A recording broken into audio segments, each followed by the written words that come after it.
నమస్తే, welcome to DD9 వార్త.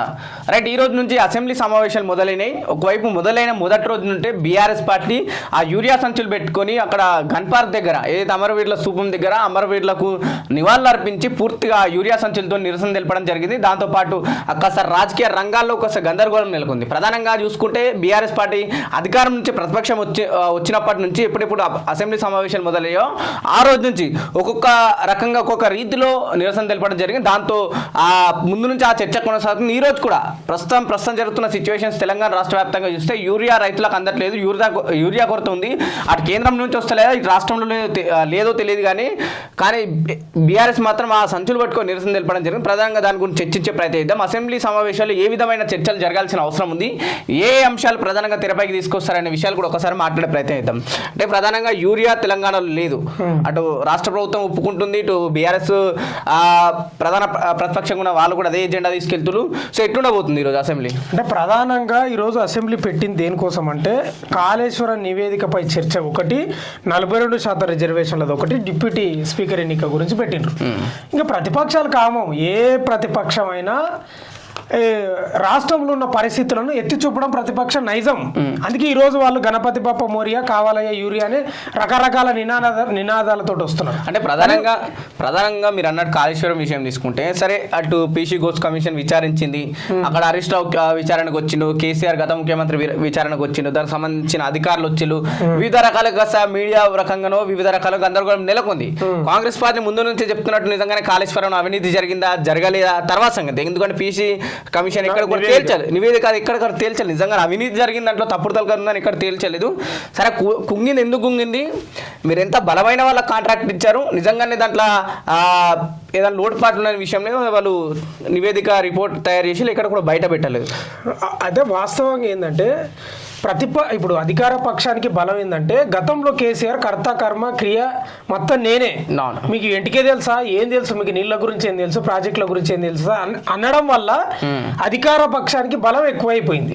నువ్వే అన్నావు కదా, ఇంజనీర్లను లెక్క చేయలేదు, నువ్వు కాంట్రాక్టర్ లెక్క చేయలేదు, నీకు ఇష్టం వచ్చినట్లు కట్టించుకున్నావు అనేది కేసీఆర్ ఆ మాటలు అనడం వల్లనే వీళ్ళకు బలం చేకూరింది. అయితే ఒక వాస్తవమైన మాట ఏం మాట్లాడుకోవాలంటే నివేదిక ఇచ్చింది కానీ దాంట్లో వాస్తవాలు ఏంది అనేది మనకు తెలియదు, బయట పెట్టలేదు.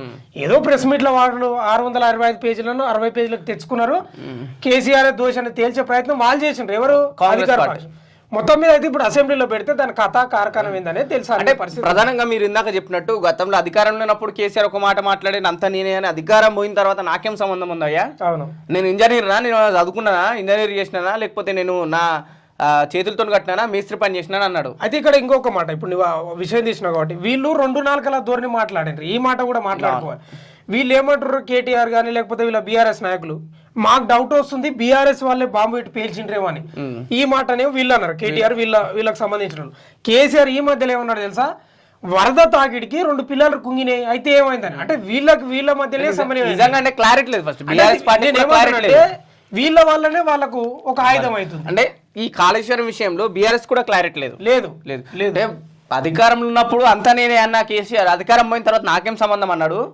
తర్వాత కాంగ్రెస్ పార్టీ పైన వీళ్ళు నిందలేయడం, కాంగ్రెస్ పార్టీ బాంబులు పెట్టి పేల్చింది అనడం, లేదు 2 పిల్లలు గుంగుతే ఏమైతుందని మళ్ళీ వీళ్ళంటే పూర్తిగా 2 నాలుకల ధోరణి అన్నట్టు మాట్లాడుతూ వస్తువులు. సో దాంతో పాటు నిజంగా మీరు అన్నట్టు కాంగ్రెస్ పార్టీకి బలమైన విమర్శ చేయడానికి ఒక బలం దొరికింది. అయితే ఇంకోటి ఏంటంటే ఇక్కడ కాళేశ్వరం నివేదికపై ఇక్కడ మొత్తం సూచనలు ఇచ్చినట్టు కేసీఆర్, ట్రబుల్ షూటర్ గా పేరు ఉంది కదా హరీష్ రావు గారికి, ఆయన కూడా ఫైల్ తయారు చేసుకున్నట్ట. మరి అధికార పక్షం ఏం చేసుకున్నదేమో తెలియదు మనకు, కానీ మొత్తం మీద అయితే చర్చ మాత్రం దీని మీదనే నడిచే అవకాశం ఉంది. అంటే గతంలో వీళ్ళు అడిగినట్టు కొన్ని వార్తలు వచ్చినాయి, ఏమని ఈ పీసీ ఘోష్ నివేదిక అయితే మీరు రిపోర్ట్ ఉన్నారో మాకు ఒకసారి ఇవ్వండి, మేము దాన్ని ప్రిపేర్ అవుతామని చెప్పేసి కొన్ని ప్రధానంగా వార్తలు వచ్చినాయి. ఎంతవరకు నిజమో అబద్ధమో తెలియదు కానీ వార్తలు అయితే బయటకు వచ్చినాయి. ఇక్కడ కూడా ప్రభుత్వం ఏం చెప్పింది, డైరెక్ట్ మీరు అసెంబ్లీకి రండి, అసెంబ్లీలో చర్చ పెడదామని ప్రభుత్వం అంటుంది.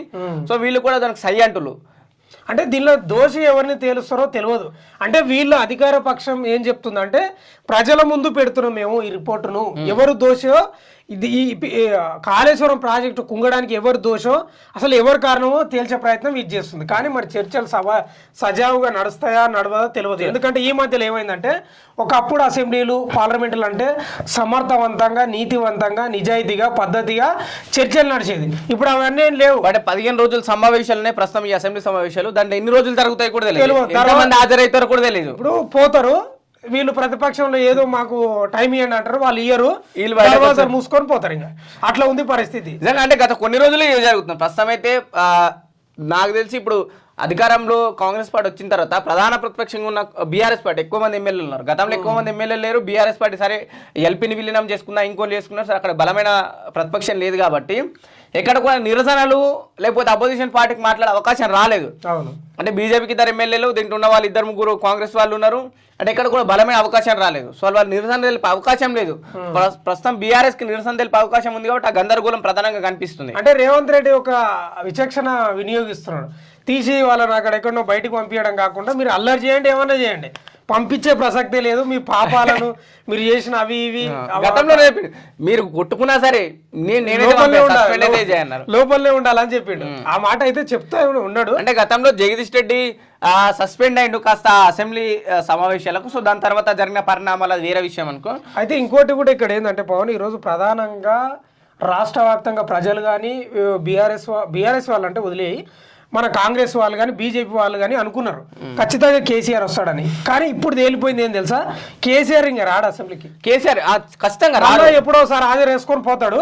ఇంకా ఆయన ఇంత ముఖ్యమైన ప్రాజెక్టు దీని మీదనే చర్చకు రాలేదంటే ఇంకా రేవంత్ రెడ్డి ఉన్నంత వరకు రానే అని చెప్పిండంట. అంటే కేసీఆర్ ఎందుకు వస్తలేడు తెలియదు కానీ కొంతవరకు బీఆర్ఎస్ వాళ్ళు చెప్తున్నారు ఏంటంటే వార్తలు, మా పిల్లలు ఉన్నారు కదా మేమెందుకు అనే విధంగా కూడా బీఆర్ఎస్ వాళ్ళు కొందరు మాట్లాడుతున్నారు. అంటే కేటీఆర్ అరిస్ట్ ఉండగా మళ్ళీ కేసీఆర్ ఎందుకు అన్నట్టు కూడా కొంతవరకు వీళ్ళు కూడా చెప్తున్నారు లోపలే. అంటే వదిలే ఇది కరెక్ట్. ఎందుకంటే గజ్వేల్ ప్రజలు మిమ్మల్ని గెలిపించుకున్నారు కాబట్టి ఖచ్చితంగా కేసీఆర్ గజ్వేల్ ప్రజలు నమ్ముతారు. మా నియోజకవర్గం నుంచి కావచ్చు, మాకు సమస్యలు ఉంటే మీరు అసెంబ్లీలో చర్చించాలని చెప్పేసి కూడా ఏ ఎమ్మెల్యే అయినా సరే ఆ నియోజకవర్గం సంబంధించిన ప్రజలు మాట్లాడతారు. కేసీఆర్ కూడా గజ్వేల్ నుంచి గెలిచింది కదా, ఏ డైరెక్ట్ ఊడిపోలేదు కదా ఆయనకి తెలియాలి. సో ప్రధానంగా ఈ కాళేశ్వరం అంశం వస్తుంది, ఇంకో యూరియా అంశం కూడా తెరపైకి వస్తుంది. సో వీళ్ళు ఎందుకంటే స్టార్టింగ్ చేయడమే ఆ యూరియా సంచులు పట్టుకొని ఆ నిరసన తెలిపిల్లు. అంటే యూరియా కొరత నిరసన తెలపాలి పవన్, ఎందుకంటే రైతులు లేనిదే దేశం లేదు, రాష్ట్రం లేదు. అయితే పోయినసారి ఇంత ఇబ్బంది ఏం లేకుండా ఇప్పుడు మొన్న ఆపరేషన్ సింధూర్ జరిగింది, రఘునందన్ రావు కూడా అదే మాట చెప్పిండు. కొంత ఇబ్బంది అవుతుంది విదేశాల నుంచి రావడానికి అని వాళ్ళు కూడా అంటే ఒకటి ఏమైతుందంటే బీజేపీ నాయకులు చేసిన వ్యాఖ్యలు కూడా కొంతవరకు ఎఫెక్ట్ అవుతున్నాయి. అంటే సౌత్ ఇండియాకు అంటే సౌత్ ఉన్న రాష్ట్రాలకు యూరియా సరఫరా తగ్గించండి అన్నట్టు బీజేపీ నాయకులు చేయడం వ్యాఖ్యలు, లేదంటే ఇక్కడ ఉన్న కాంగ్రెస్ పార్టీకి సంబంధించిన లేకపోతే ప్రభుత్వానికి సంబంధించిన మంత్రులు, వ్యవసాయ శాఖ మంత్రి కావచ్చు లేకపోతే రవాణా శాఖ మంత్రి ఇద్దరు అటు రైతులే నిందించడం. ఒకళ్ళు వ్యవసాయ శాఖ మంత్రి మాత్రం ప్రజలకు వచ్చిన వాళ్ళు రైతులే కాదంటారు. పొన్నం ప్రభాకర్ అయితే కృత్రిమ కొరత బీఆర్ఎస్ సృష్టిస్తున్నట్లు. వీళ్ళు బీజేపీ వాళ్ళు కూడా అదే అన్నారు, మేము అడ్డగోలుగా పంపించినాం మీరు కృత్రిమ సృష్టిస్తున్నారని. ఎవరు? కాంగ్రెస్ పార్టీని అంటారు వాళ్ళు కాంగ్రెస్ పార్టీని ఎవరు? రామచంద్రరావు గారు అన్నారు. ఇప్పుడు ఎట్లుందంటే పరిస్థితి, అందరు బాగానే ఉంటారు, అందరు గట్టి మీదనే కూర్చున్నారు. చెల్లరబడ్డు కూడా దండాడుతుండే అట్లుంది పరిస్థితి రాష్ట్రంలో. ఒకవైపు బీజేపీ నాయకులు ప్రజల్లోకి వెళ్ళి చెప్పే పరిస్థితి లేదు, కాంగ్రెస్ పార్టీ వాళ్ళు చెప్పారు ఇట్లా, వాళ్ళకి అర్థమైపోయింది. ఎందుకంటే వాళ్ళు ఉల్టా రైతులను నిందిస్తున్నారు కాబట్టి వెళ్ళే పరిస్థితి, వెళ్తే మిమ్మల్ని గుట్లు మాత్రం పక్క ఖాయమని చెప్పేసి ప్రజలు ఆ వీడియోలు చూసి అర్థమవుతుంది. అయితే ఒక చిన్న కథ గుర్తు వస్తుంది పవన్, వీళ్ళ నాటకాలు చూస్తుంటే బీజేపీ, బీఆర్ఎస్, కాంగ్రెస్ ఈ గట్టు మీద అందరు పోయినరు, చెరువు గట్టు మీదకి.